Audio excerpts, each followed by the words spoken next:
Western politicians frequently talk about the vague concept of the rules-based international order, and they claim that they are supporting the will of the international community. However, when you look at votes at the United Nations, you can clearly see that it's actually the West that votes against the rest of the world. Quantitative research by scholars shows that the US is a massive outlier, frequently voting against the entire world in the UN General Assembly, and the West in general, the US, Canada, Europe, and a few outliers vote together as a bloc, whereas much of the global South, representing the global majority, votes together, and China, by the way, votes along with the international majority. There are so many examples of this pattern of the West versus the rest repeating itself again and again and again in the UN. Today I'm going to be looking at a meeting that was held of the UN Human Rights Council on April 3rd. A vote was held on unilateral coercive measures, which is the official legal term for sanctions, and how they violate human rights. And in this vote in the UN Human Rights Council, it was once again the West that voted against the rest of the world. I made a map that shows this vote. Now, to be clear, this is the UN Human Rights Council, not the General Assembly. In the General Assembly, every country, all 193 member states, has a voice. However, the UN Human Rights Council only has 47 members. And of those, in this vote on April 3rd, 32 countries voted in support of this resolution condemning sanctions for violating human rights. 14 countries voted against it, and 1 abstained. And there's a very clear pattern. The US and European allies and Japan, the collective West, voted against this resolution that is in support of unilateral sanctions, whereas the global South nations on the council all voted together as a bloc against sanctions in support of this resolution. There was only one outlier, which is Argentina, which is currently governed by a far-right leader, Javier Milei, who's extremely pro-US, and he essentially considers Argentina to be part of the imperialist West and does not want to be allied with the majority of the global population in the global South. Now, this vote in 2024 was very similar to a vote on essentially the same resolution in the UN Human Rights Council back in 2023, where once again, the global South voted together with 33 votes against the West, which voted together with 13 votes.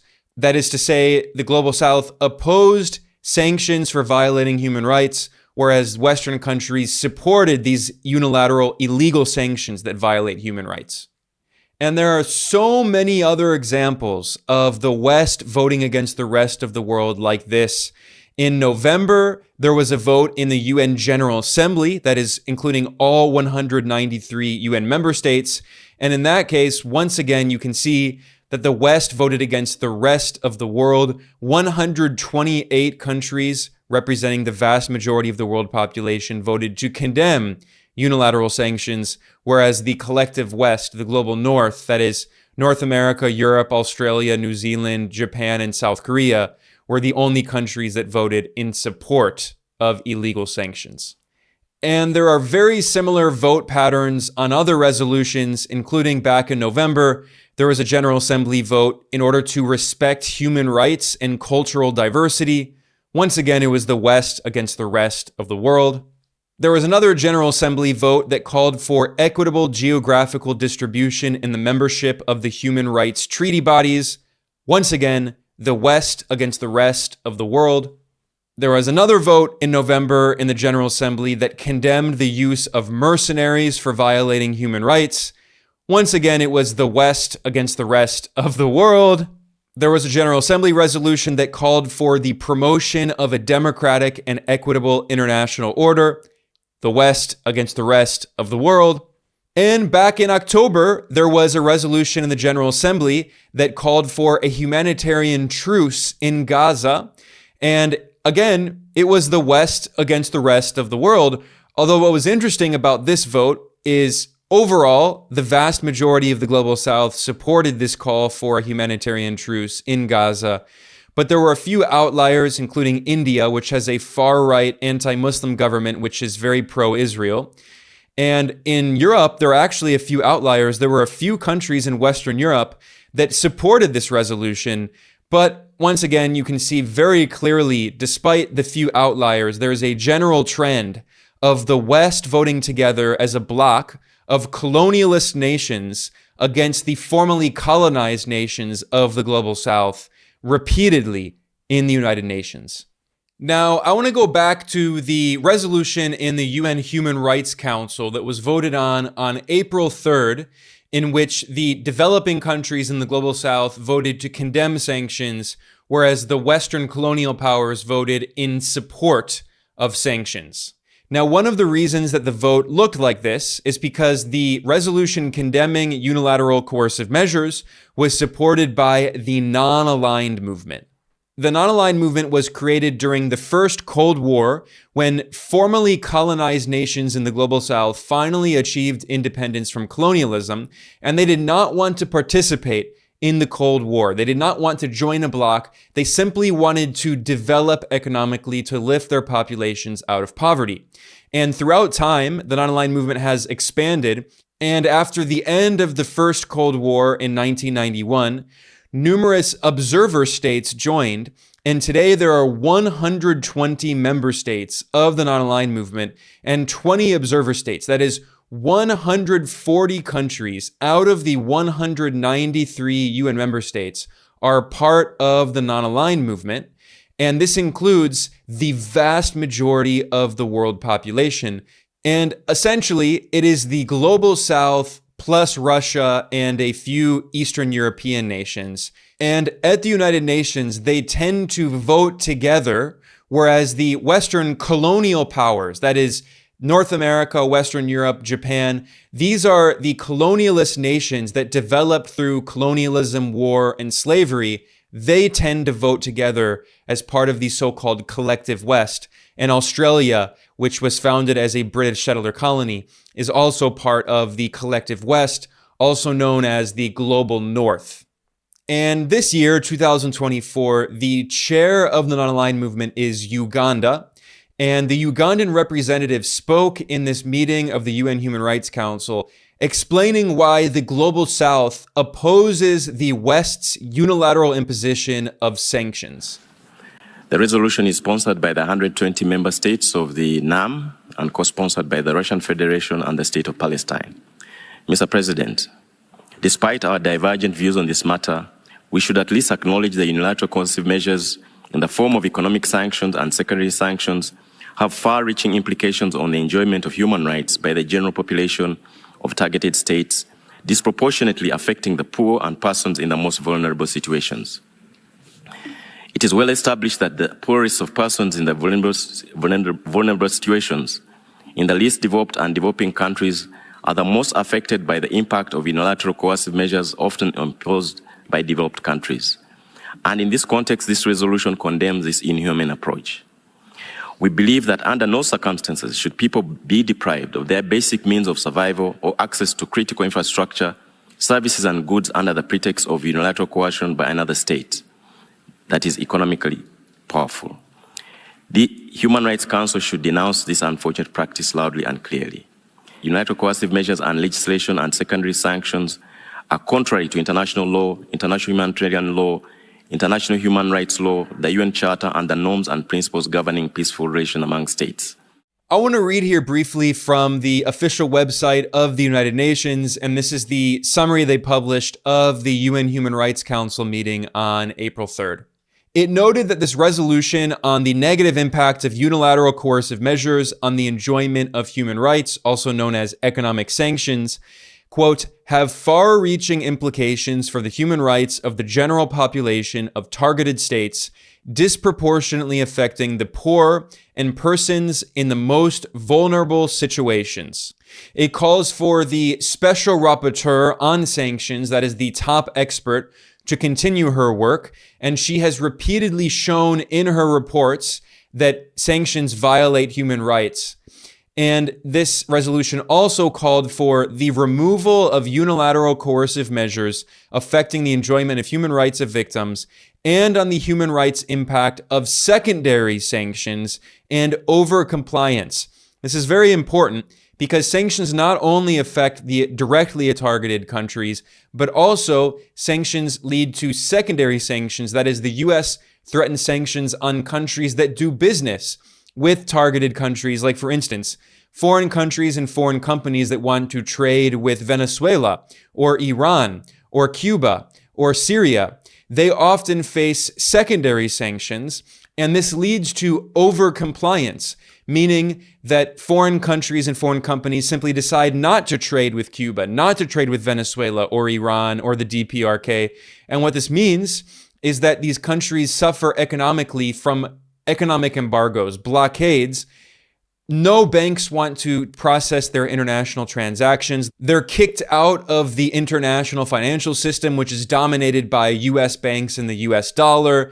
It makes it very hard for these countries to import medicine and food and machines and capital goods and technologies that they need to have a well-functioning modern economy. So this resolution emphasizes how sanctions are illegal. They violate human rights, they devastate the economies of targeted countries, and they have secondary impacts on other countries because of overcompliance and secondary sanctions. Now, also in this meeting of the UN Human Rights Council on April 3rd, there was a vote on a resolution that was titled "The Effects of Foreign Debt and Other Related International Financial Obligations of States on the Full Enjoyment of All Human Rights, particularly economic, social, and cultural rights." This resolution called for debt relief to help to take urgent measures to alleviate the debt problems and to address the debt sustainability of developing countries. So this resolution acknowledged that many poor, formerly colonized countries in the global south are suffering under very high debt burdens. Much of this debt is owed to Western-dominated institutions like the International Monetary Fund, or it's owed to asset managers and vulture funds on Wall Street who are profiting from this debt. And once again in this vote, we saw that it was the West against the rest of the world. It was the vast majority of the global south calling for the debt relief of global south nations, including China. There's all this ridiculous Western propaganda about so-called Chinese debt traps. Well, at the UN Human Rights Council, China is calling for debt relief for the global south. But the United States and Europe are opposing calls for debt relief of the global south. It was 31 countries in support, 31 out of the 47 countries on the council, and it was 12 countries against, that is the West, and in this case there were 4 countries that abstained. Argentina, which has the far-right Milei government, also Belgium, Luxembourg, and Morocco. Morocco has a pro-Western monarchy. But excluding those outliers, we can see very clearly that China and the global south want debt relief for poor developing countries, whereas the imperialist nations who colonize the global south, they do not want debt relief for the countries they previously colonized. And we see the same neo-colonial pattern reflected today in the Western application of illegal unilateral sanctions. If you look at a map of countries that have been targeted by sanctions, you can see that the vast majority are in the global south, plus Russia. Today, there are more than 60 countries that have been unilaterally sanctioned by the United States, and the EU has sanctioned nearly 30, and the UN has only sanctioned around 15, just 1/4 of the US sanctions. So the vast majority of Western sanctions are illegal because they are unilateral. They do not have the support of the United Nations. And you can see clearly that in the 2000s and 2010s, the Western application of unilateral sanctions drastically increased. This is economic war. It has become one of the main forms of war waged by the Western powers. This chart shows the number of new sanction designations done by US president, and also looking at delistings, which is delistings is the orange bar, and then the designations are the blue bars. And you can see very clearly that there's been a marked increase, especially under Trump and Biden. Trump drastically increased the number of illegal unilateral sanctions on Cuba and Iran after Trump unilaterally withdrew from the Iran nuclear deal against international law. And Biden has drastically increased the application of sanctions on Russia. And Biden has not lifted the illegal sanctions that Trump put on Cuba. And Biden also has not lifted the illegal sanctions that Trump put on Iran in violation of the nuclear deal. So you can see that this is very bipartisan. Both Republicans and Democrats support this illegal economic war. So today we're in a situation in which more than 1/4 of the world population and 1/3 of global GDP consists of countries that are targeted by illegal unilateral sanctions by the Western powers.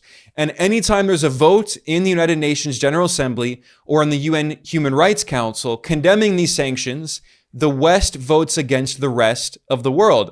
However, despite the fact that unilateral coercive measures are against international law, there are no consequences for the US and Europe. Why? Because they block any resolution in the Security Council that would actually have teeth, that could actually take concrete action against the West for violating international law, because the US, the UK, and France have veto power because they have permanent seats on the Security Council. So the international system is set up in a way in which the Western colonial powers can prevent any action against them for violating international law. This is the reality of the so-called rules-based international order, in which the Western powers that colonize the world make the rules and order everyone around.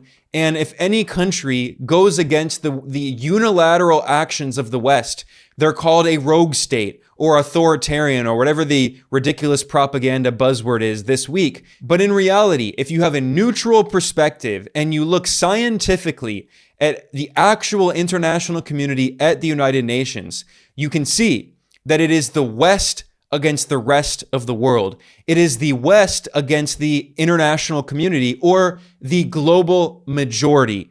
The West only represents around 13 or 14% of the world population, and yet they act as though the 86% of the world population in the global South, the global majority, should simply obey their orders. And it shows that despite the fact that the Western colonial powers no longer formally colonize much of the world like they did in the 19th and early 20th centuries, still today, they treat the rest of the world as their unofficial colonies. This is the neo-colonial system that we live in today.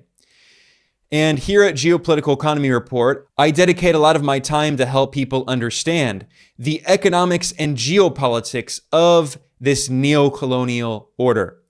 I'm Ben Norton, the editor-in-chief of Geopolitical Economy Report. I want to thank everyone for joining me today. Please like and subscribe to help to promote this in the algorithm, and I will see you all very soon. Thanks a lot for joining me.